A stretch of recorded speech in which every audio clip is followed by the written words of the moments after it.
Olá, eu sou Fernanda Zomignani, corretora em Miami há mais de 19 anos.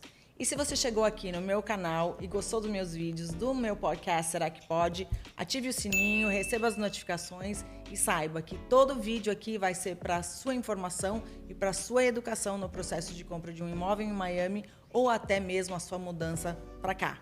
Vamos começar? Hoje eu estou aqui com João Pedro Vols. O João Pedro é cofundador da St. Joseph Group. A St. Joseph Group é uma empresa importantíssima no processo de compra de um apartamento. Eu trabalho com eles e o João é uma das pessoas que eu indico para os meus clientes e eu recebo muitos agradecimentos por causa disso. Obrigada, João, por ter vindo. Que agradeço. Fala um pouquinho de você, como você começou com a St. Joseph, a ideia, quanto tempo, para as pessoas entenderem todo. Bom, um pouco da St. Joseph, o início da St. Joseph foi em 2015. Começamos, originalmente era eu e um outro sócio fundador, Miguel Valdez, que meu mentor, estava trabalhando com ele em Nova York, e a gente percebeu que os nossos clientes brasileiros não estavam sendo bem tratados naquele mercado de Nova York. Decidimos abrir a firma aqui em Miami. O Mike já é um senhor de 81 anos, então é uma carreira inteira trabalhando em tanto a parte tributária internacional quanto a parte de tax compliance, então fez tudo desde declaração a planejamento fiscal, e realmente esse foi o nosso foco, né? Então a gente abriu a firma em 2015, trabalhando especificamente em planificação para famílias brasileiras querendo ou investir nos Estados Unidos ou se mudar para os Estados Unidos, e como é a interação da lei americana com a lei brasileira.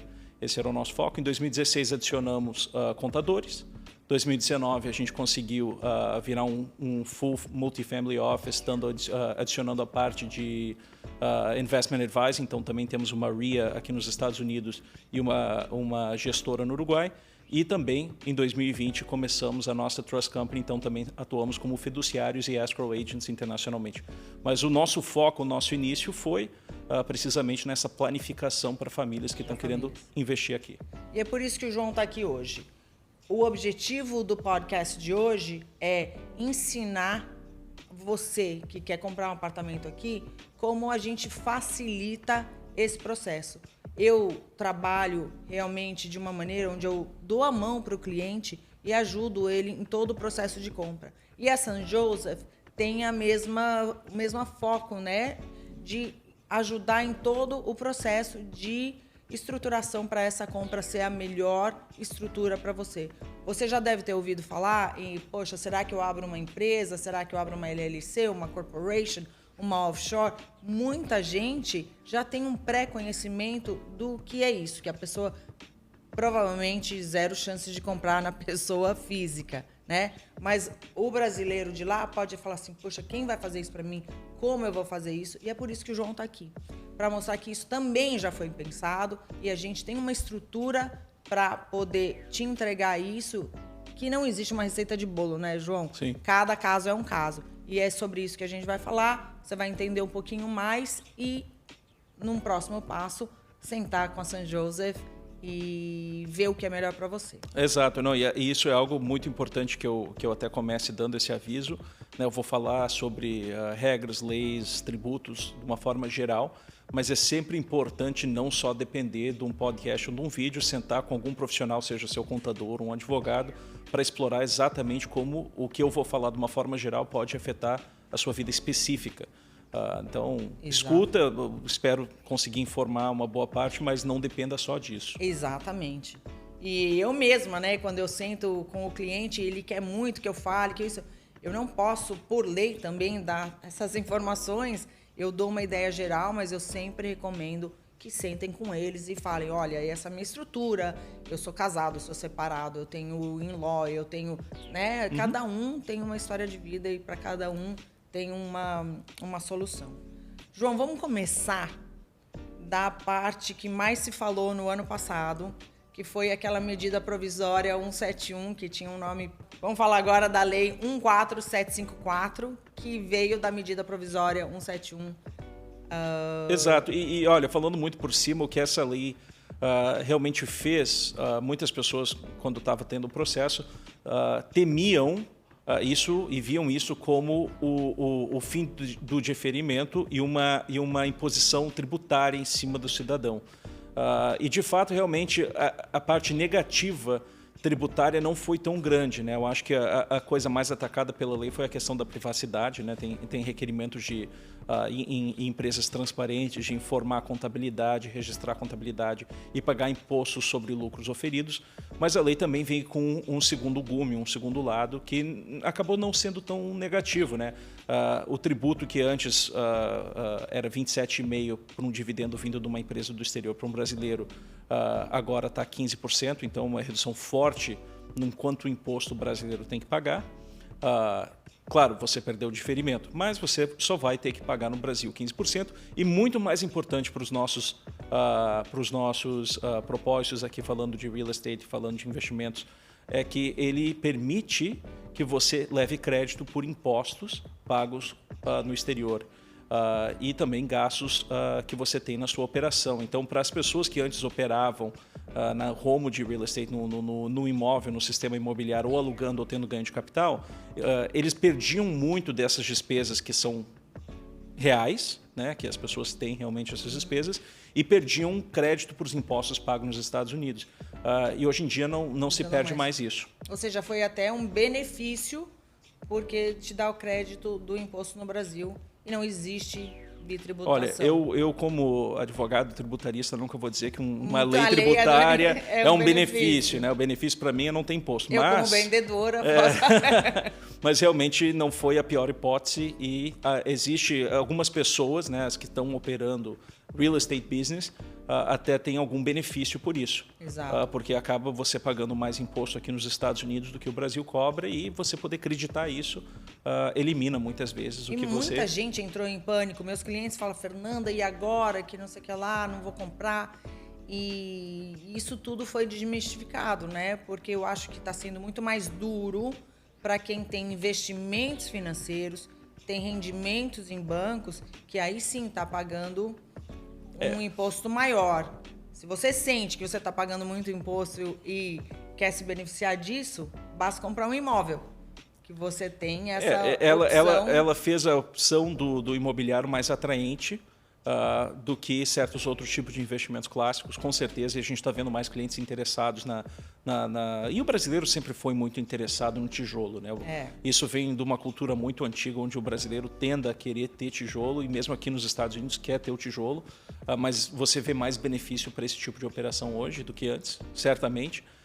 Mas eu só digo, né, se você realmente busca o diferimento, ainda existem formas e fale conosco, que a gente pode tentar resolver para você também. Isso que é muito bom, né? Saber que existem formas, existem caminhos, existem maneiras de... manter ainda algum tipo de diferimento, algum tipo de estrutura, cada um com seu custo e benefício, óbvio.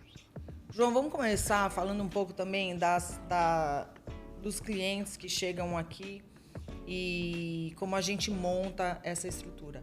Eu sempre, quando coloco na oferta, lógico, coloco o nome do cliente e coloco que isso vai ser assignable to an entity, que é parte do contrato. Aí a pessoa quer falar, olha, Fernanda, eu vou abrir uma LLC, eu vou abrir uma corporation, e a gente já sabe que não existe receita de bolo. Mas eu tive um cliente que foi muito interessante, que a gente estava abrindo uma LLC e mais no meio do caminho a gente descobriu que ele ia querer gastar o dinheiro que ele estava recebendo do aluguel. Sim. Ele não ia querer deixar aquele dinheiro parado em conta. Então a própria pessoa da St. Joseph falou, não, se você quer mexer, a gente vai mudar isso. Vamos explicar um pouco para as pessoas as diferenças? Sim, e deixa eu começar dizendo, realmente, a gente faz todo um processo de análise. Não é só vou comprar um imóvel, portanto, essa é a estrutura. Existem algumas estruturas, cada um com seu custo e benefício. A coisa mais importante de identificar no começo todo começo de todo planejamento, estamos falando de pessoas que são residentes fiscais nos Estados Unidos ou não. Né? Então, quase todos os clientes são brasileiros ou estrangeiros, mas às vezes a pessoa também tem uma residência fiscal aqui nos Estados Unidos. Isso muda muito a planificação. E, por segundo lado, a gente sempre faz a pergunta, qual é o teu intuito com esse imóvel? Se é meramente eu vou ter um second home, um summer home, algo para ter um ganho de capital, ou se eu vou estar alugando para ter uma renda em dólar. E para a pessoa que realmente está alugando, aquela estrutura mais clássica, o que, vamos dizer, 80% do mercado faz, é a estrutura que tributariamente para os Estados Unidos é a mais benéfica para as pessoas que estão tendo aquele buy and hold, que é aquela double corp, uma corporação, uma offshore e uma corporação americana detendo um imóvel, offshore em cima da corp. Essa estrutura é muito bom para ganho de capital, né? Porque você acaba pagando 21% aqui nos Estados Unidos, 21% sobre o lucro da venda e mais nada. Mas para aluguel, ela limita o seu acesso a esse dinheiro, porque existe um imposto que a corporação teria que pagar, ou reter, no caso, por uma distribuição para uma parte estrangeira. Então, para a pessoa que realmente eu vou estar usufruindo desse dinheiro de uma forma contínua, essas estruturas ficam menos interessantes. A gente passa para uma estrutura que a gente chama de, aqui nos Estados Unidos, o flow-through ou transparente. Normalmente, a gente utiliza uma partnership. Tá? Uma partnership que pode ser detida as ações ou por uma corporação estrangeira, uma BVI, ou por parte pessoa física ou por parte trust. Mas a partnership serve para conseguir realmente dar acesso de uma forma mais benéfica para a pessoa que quer usufruir do dinheiro. Né? Certo.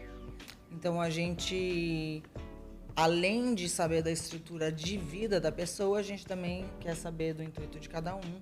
Se ela vai alugar, se ela não vai alugar. Sim. E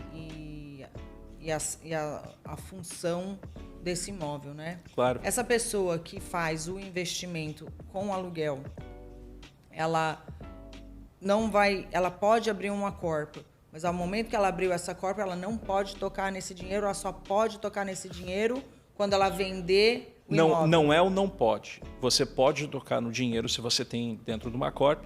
A única coisa é que o uso pessoal dos fundos que estão detidos numa corp por parte de um sócio é considerado dividendo, e dividendo tem uma tributação de 30%. Então, eu vou pagar 21% sobre o aluguel e depois mais 30% de retenção pelo dinheiro que eu acabei utilizando. E tributariamente é alto, né? Comparado com a partnership, onde você vai pagar realmente, bom, se é sócio, você não paga na nível partnership, você paga a nível do sócio. Se for corporação, uma BVI, retenção de 21%. Se for uma pessoa física, retenção de 37%, mas podendo solicitar devolução do dinheiro. Né? Então, é muito importante saber como realmente eu vou deter essa participação na partnership. E, no final do dia, você consegue planejar um pouco mais. Né? Sempre é importante levar em consideração que quando você está falando de imóvel, você pode ter uma depreciação. Essa depreciação vai reduzir o montante tributável naquele momento, tanto na Corp quanto na Partnership, mas na Partnership importa mais nesses casos. E essa depreciação quase reduz a zero o seu imposto, né? Porque você, dependendo do valor do imóvel, do local, o valor é alto comparado com o aluguel. E o recapture, que é quando eu for vender, o que eu pago de imposto sobre esse aluguel que eu não paguei, né? Quando eu vou depreciando, eu não pago imposto. Quanto que eu vou pagar depois? É 25 na pessoa física em vez de 37 e 21 na pessoa jurídica. Então você acaba tendo uma redução bem forte. Os Estados Unidos é feito para esse mercado de imóvel e dá muitos benefícios para quem realmente está investindo nisso. Vocês estão entendendo a importância de sentar com alguém que conhece do assunto, que sabe, que vai melhor investir esse seu grande patrimônio, né? Melhor estruturar isso para você? É muito bom. Olha a quantidade de informação que a gente está tendo nesse podcast. João, as pessoas, o brasileiro sabe muito da palavra LLC. Sim. Eu vou abrir uma LLC, vamos explicar o que é uma LLC para eles e os prós e contras de uma LLC? Olha, uma LLC é um tipo societário, né? Então ela não diz nada a não ser um tipo societário, comparado com a limitada brasileira, né? Então no Brasil tem uma SA, tem uma limitada, a LLC é mais similar ao conceito de uma limitada brasileira, mas é um tipo societário, não é uma forma tributária. Então eu posso ter uma LLC e escolher a forma que essa LLC vai ser taxada. Então, muitas pessoas, e acontece toda hora, o cliente senta e diz, não, eu tenho esse imóvel numa LLC. Eu sempre pergunto, essa LLC é taxada como? E a pessoa não sabe responder essa simples pergunta, porque eles acham, não, LLC é LLC. Mas igual o Brasil tem lucro real, lucro presumido, a LLC pode escolher ser tratada como S-Corp, C-Corp, Partnership ou Sole Proprietorship. E cada um desses dessas formas têm um tratamento separado, né? Quando eu digo LLC para os nossos propósitos, eu quero dizer que a LLC que é benéfica, né, ou vai ser a Corp, na estrutura de Double Corp para comprar e vender, ou uma estrutura de partnership. Mas ambas são LLCs. Ambas são essa forma... Exato. Você só escolhe a forma tributária. A forma de taxação. Sim. Então, e as pessoas veem, às vezes elas não sabem a forma de taxação. Estão sendo taxadas erroneamente. Sim. E querem mudar. Será que pode? Sim, pode mudar. Alguns caminhos são mais fáceis do que outros. Se eu tenho uma Corp e eu quero mudar a minha Corp para Partnership, é um caminho mais complicado, envolve o que a gente chama, é o mesmo Check the Box Election ou um Reorganization Agreement com a IRS, então uma solicitação mais complicada. Não tem que dissolver. Não tem, tributariamente é tratada como uma dissolução, mas você não tem que fisicamente dissolver a empresa. Tá? Mas tributariamente pode ter um efeito similar à dissolução. Agora, de Partnership ou de Sole Proprietorship para a Corp, é muito mais simples. É uma mera eleição e não tem efeito fiscal. Tem efeito fiscal futuro, mas não tem um efeito de dissolução. É como se eu estivesse incorporando naquele dia uma corporação. Então, o caminho de Corp para não Corp é complicado, o caminho de não Corp para Corp é muito fácil. Ótimo. É bem simples. Ou seja, se você está escutando a gente, não sabe como você está pagando o imposto, você já tem seu imóvel aqui, entre em contato com eles, sentem com a St. Joseph e procurem entender a melhor forma para o seu imóvel. E olha, um comentário que eu faço, e também muito importante para todo mundo entender, a gente realmente fala de 3 impostos. Tem 4 impostos, mas vamos falar 3 impostos principais que a pessoa tem que se preocupar, né? O imposto de ganho de capital, quanto que eu vou pagar de imposto para o governo americano no eventual venda do meu imóvel. O imposto regular income, que é o imposto sobre o aluguel, sobre rents, né, que é aquela lógica, quanto que eu estou pagando cada vez que eu recebo aluguel anualmente. Mas o mais importante de todos, e mais importante eu digo porque é o mais caro dos 3, é o imposto de herança.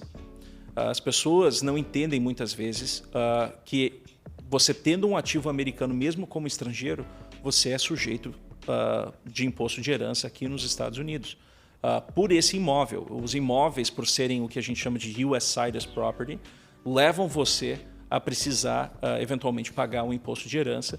E existe realmente 2 formas de evitar pagar esse imposto. Esse imposto chega a 40%. A isenção para pessoas estrangeiras é $60 mil, então não é nada comparado com o valor do imóvel. Então, desconsidere a sua isenção. E ninguém quer pagar 40%. Acaba que os herdeiros precisam vender o imóvel. Já aconteceu com alguns clientes. Vender o imóvel para pagar um imposto, né? Então, eu perco esse patrimônio que eu tenho que dar metade para o governo.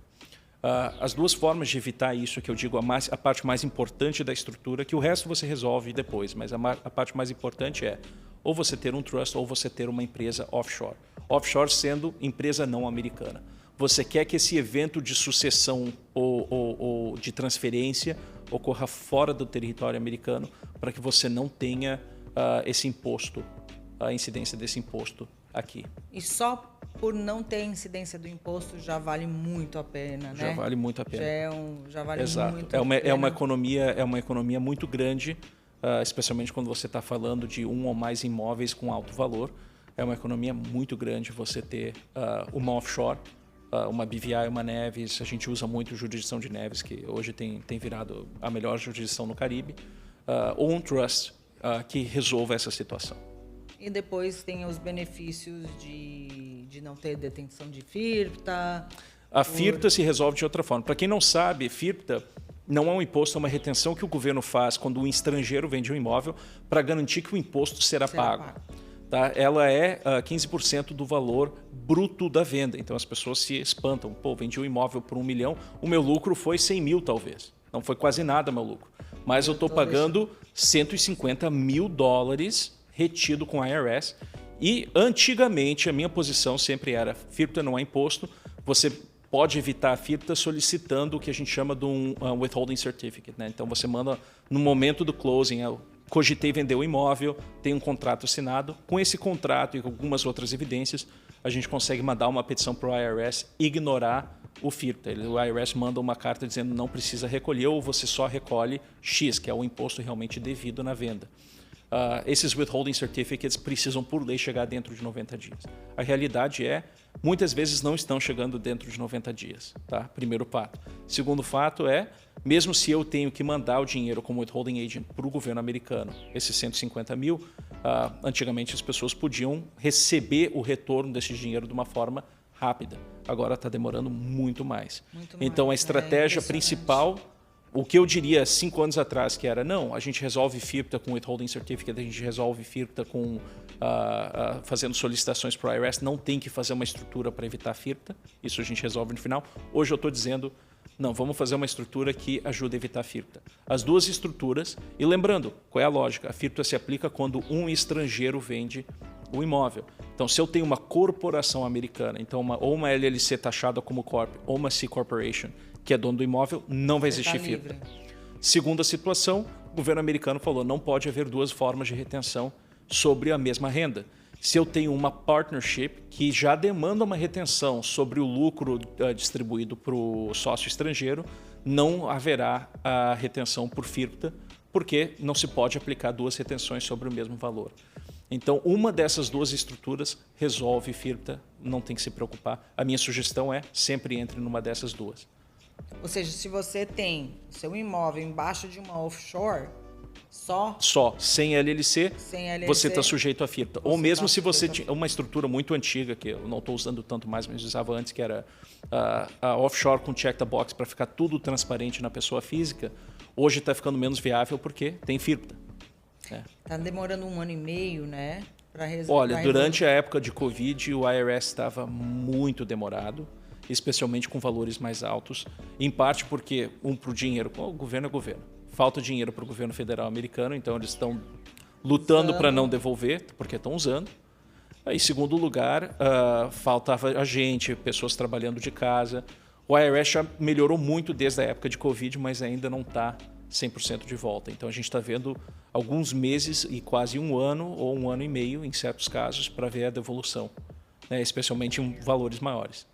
Eu acho inadmissível uma pessoa não pensar nisso e comprar um imóvel e, às vezes, eu pego cliente novo que comprou com outro corretor e, quando eu vou ver, é sujeito a FIRPTA.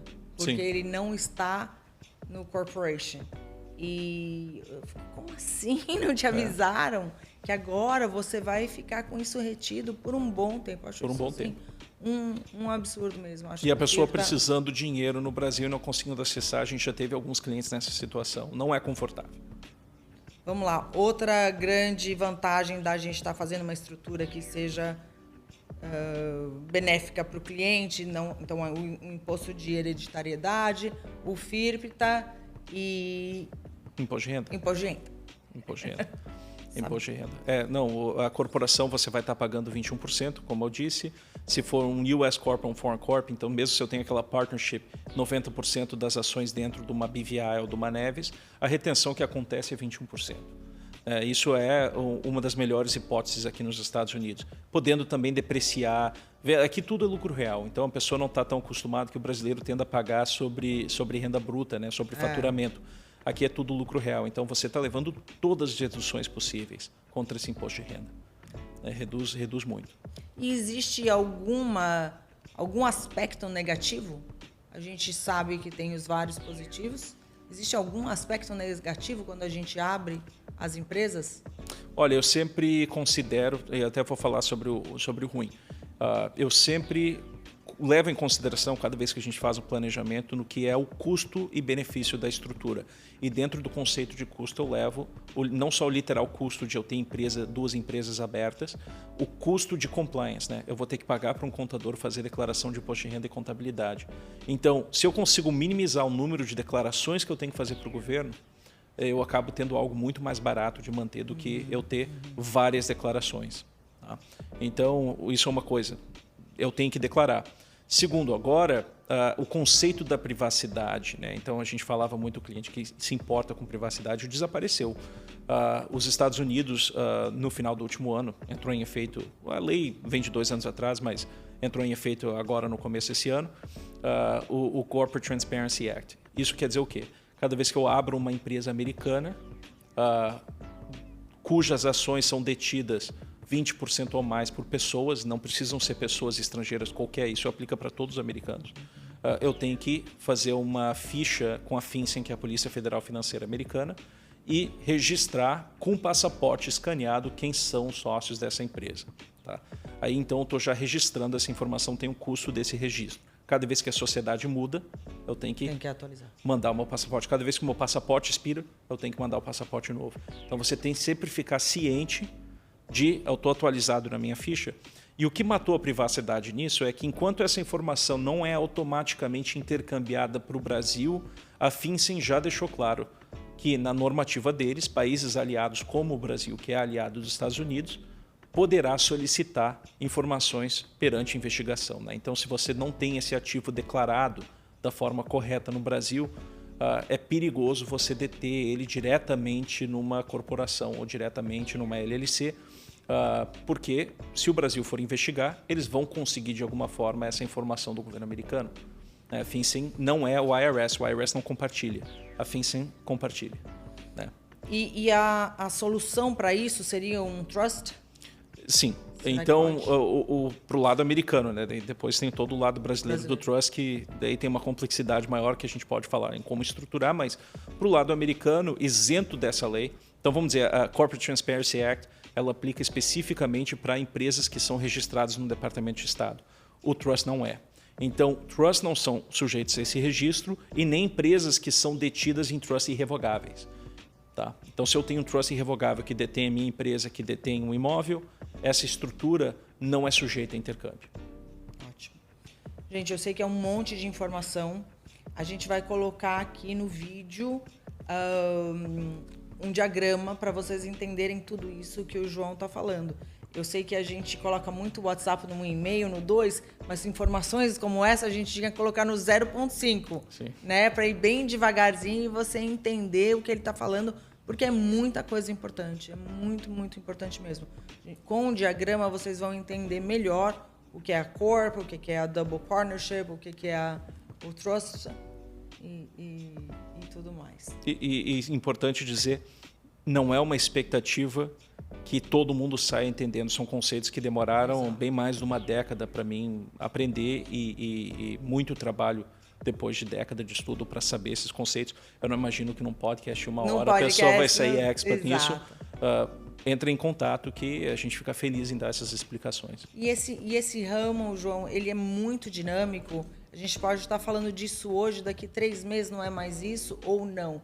Ele vai mudando com... O específico muda.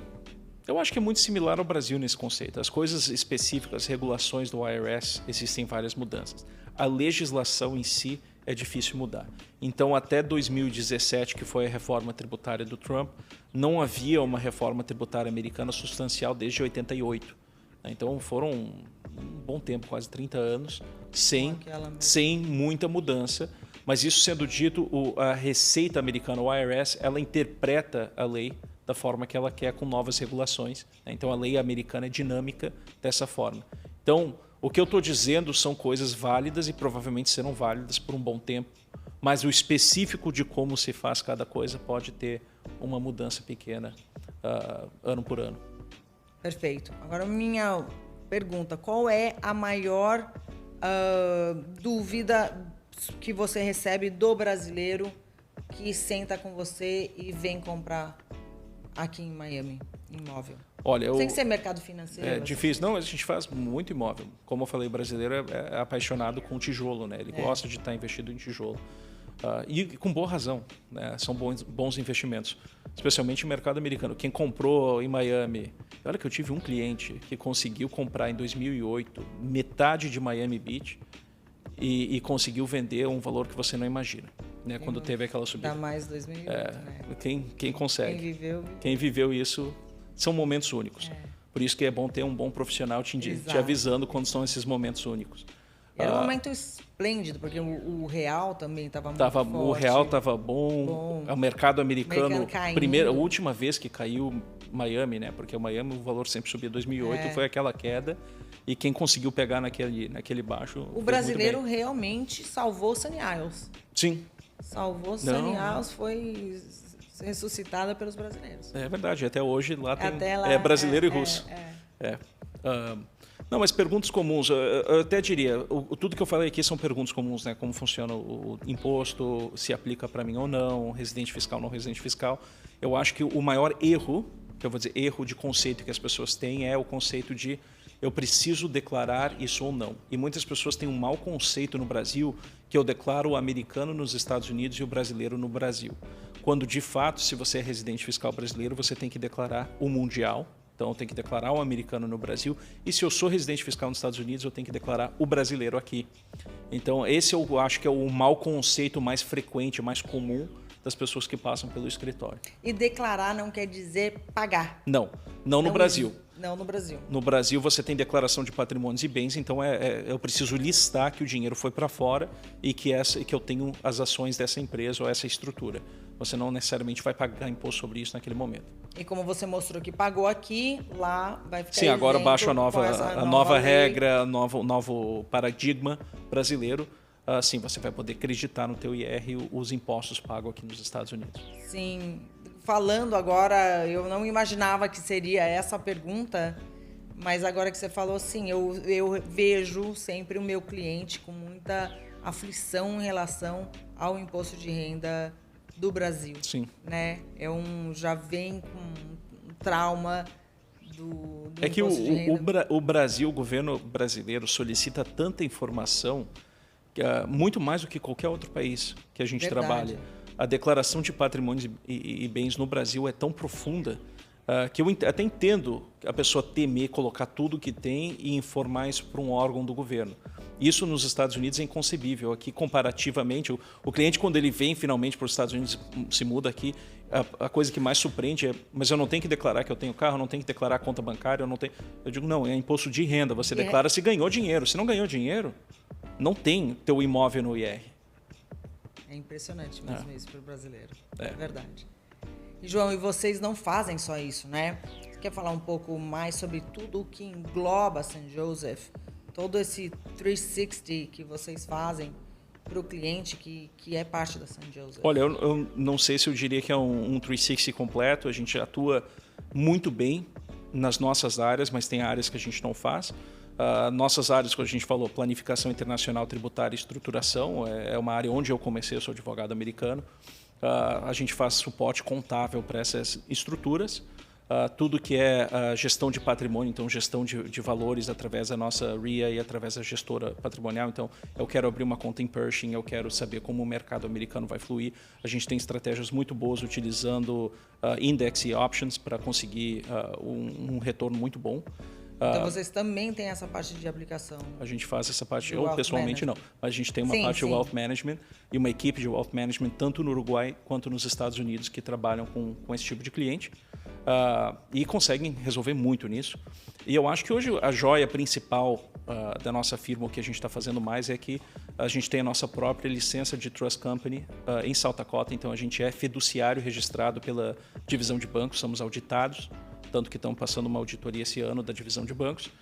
E isso nos dá duas habilidades. A gente pode deter ativos em trust, e quase todos os nossos clientes são argentinos e brasileiros, então de mais de 200 trusts que a gente tem hoje, é quase metade, brasileiro e argentino. Temos um cliente americano residente fiscal, o resto é tudo estrangeiro. E realmente foi o propósito da nossa licença, né? Os nossos clientes não estavam conseguindo trabalhar com as empresas americanas, e a gente entrou e conseguiu essa licença para poder realmente atender esse público.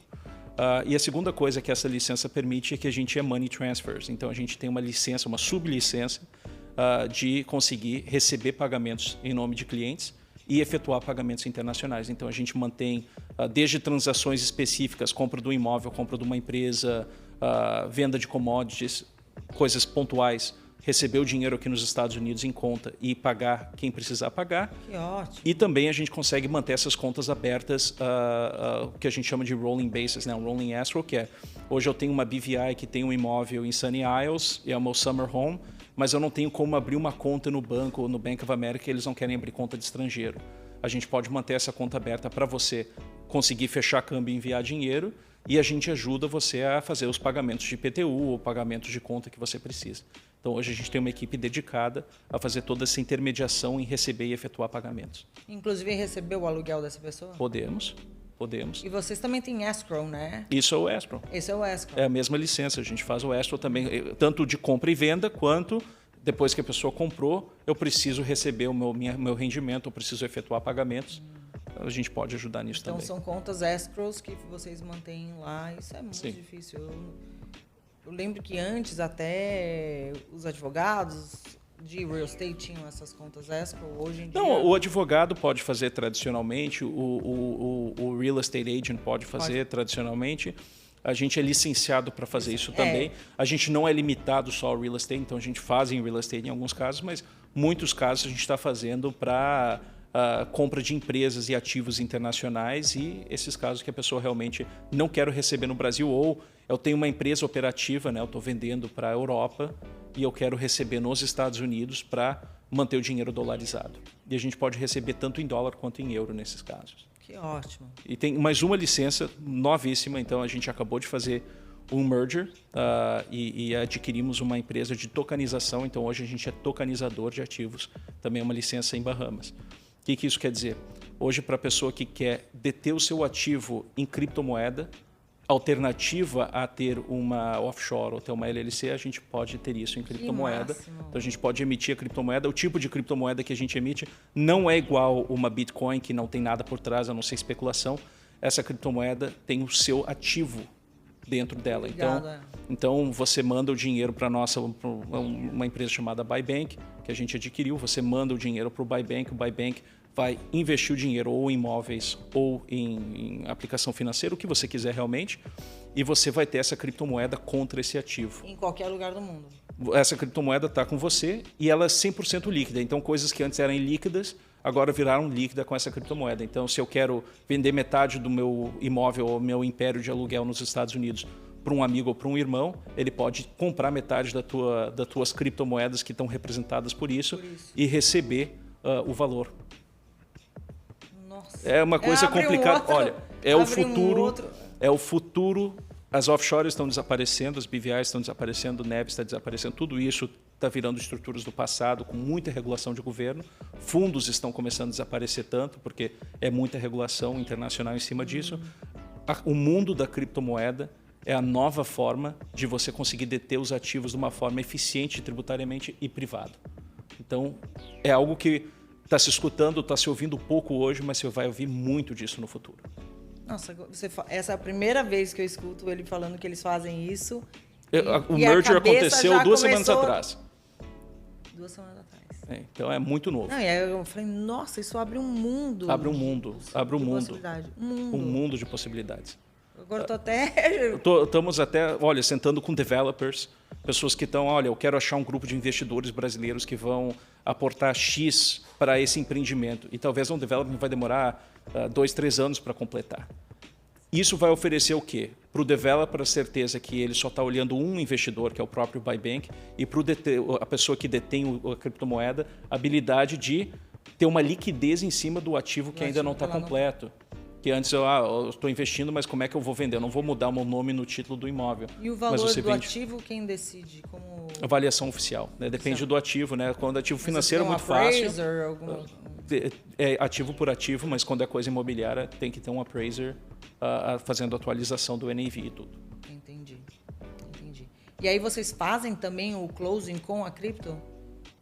Muito difícil colocar diretamente na cripto, né? A cripto funciona muito parecido com o Trust Company, onde o próprio Buybank ou St. Joseph vai aparecer como detentor contra a estrutura da cripto, mas quem vai aparecer no nome vai ser o trustee, né, o fiduciário, mas você tem um contrato com o fiduciário que te garante esse valor, te garante esse ativo, né, que é o contrato que emite a criptomoeda. Ótimo. São coisas complicadas, mas é o futuro. Isso vai virar o comum. Eu acredito. E a gente acha que sempre o futuro nunca chega, mas a gente está vendo hoje em dia como realmente chegou, né? Quando a gente vê aqueles robozinhos fazendo delivery lá em downtown, na Brick, o que a gente imaginava que era uma coisa do futuro, já existe, Você né? tem robô na cidade fazendo delivery de comida. Mas é isso. eu acho que esse é um pequeno, né, uma iniciação num assunto super vasto para cada para cada família, o trust, os benefícios, a LLC, tudo tem muita informação por trás. Então, eu queria dar o gostinho das pessoas saberem que vocês estão bem cuidados, que todo mundo tem acesso a toda essa informação via a St. Joseph, ou quem está no Brasil. Inclusive, eu acho que é legal avisar que vocês têm pessoas no Brasil que já podem visitar no Brasil e dar essas informações. Você não precisa estar aqui para ir a St. Joseph. A St. Joseph está no Brasil e as pessoas que trabalham lá podem te visitar e esclarecer. A gente está localizado, só para as pessoas saberem, estamos aqui em Miami, em São Paulo, Belo Horizonte, Porto Alegre, Montevidéu, no Uruguai, e Sioux Falls, em South Dakota. Então, hoje a gente está em 6 locais. E por que tanto South Dakota? É a melhor jurisdição. Antigamente, todo mundo falava, eu vou abrir uma Delaware, porque as leis de Delaware eram as superiores para abertura e manutenção de empresa. Quando se fala em trust, a melhor jurisdição é South Dakota. South Dakota oferece Directed Trust, que é um trust onde você não precisa contar com fiduciário. Você pode, você mesmo, indiretamente manter controle do seu ativo e indicar as pessoas que vão controlar seu ativo. Tirou limitação em Dynasty e Rule of Perpetuities, quer dizer que você não precisa listar pessoas vivas como beneficiários, você pode ter uma classe de pessoas, você pode mesmo ser o próprio beneficiário do seu trust. Então, é uma evolução no conceito de trust que surgiu. Mais importante de tudo, né, porque tem realmente 3 estados bons, Wyoming, South Dakota e Nevada. A razão que a gente escolheu South Dakota é porque também é o único estado que não dá direito beneficiário a um cônjuge do beneficiário. Então, hoje, se eu tenho um filho, né, eu faço trust com meus imóveis, eu coloco para mim e para minha esposa durante a nossa vida e depois para os nossos filhos. Eu vou ter certeza em South Dakota que a pessoa que casar com meu filho ou com a minha filha não vai ter um direito sobre os ativos que estão em trust, mesmo o meu filho estando listado como beneficiário dessa estrutura. Gente, olha que informação super importante essa que ele deu. Você deixa de ter a necessidade de um prenup. Basicamente, sim. Você não tem que ficar naquela, assina, não assina. Bem que tem muitos clientes que ainda preferem, eu pessoalmente sou um pouco contra o conceito do prenup, essa estrutura do trust protege. Como fala isso em português? Um acordo pré-nupcial. Um acordo pré-nupcial que pode deixar, né, ambas partes com sensação ali meio constrangedora. Você não precisa demandar isso do seu filho. Você sabe que esses ativos que estão em trust não vão ir para uma cônjuge, vão ir para ele. O trust South Dakota, o cônjuge não tem acesso ao direito beneficiário, a não ser que esteja listado. Né? A não ser que esteja listado. Muito boa informação, como toda outra informação que ele passou. E esse é meu intuito, poder passar para vocês o que existe aqui, o que educar de uma forma leve, para que vocês tenham mais informação. Eu acho que quando a pessoa tem mais informação, elas podem tomar melhores decisões. E isso é parte importantíssima no processo de aquisição de um imóvel aqui. Você ter toda a informação, todo o acesso para saber exatamente o passo que você vai dar. Muito obrigada, João. Foi muito bom. A gente vai deixar aqui todo o contato do João, as informações de cada estrutura. E entre em contato com a gente para maiores esclarecimentos e nos sigam para sempre ter acesso a tudo que é relacionado a real estate em Miami. Obrigada, Muito obrigado. João.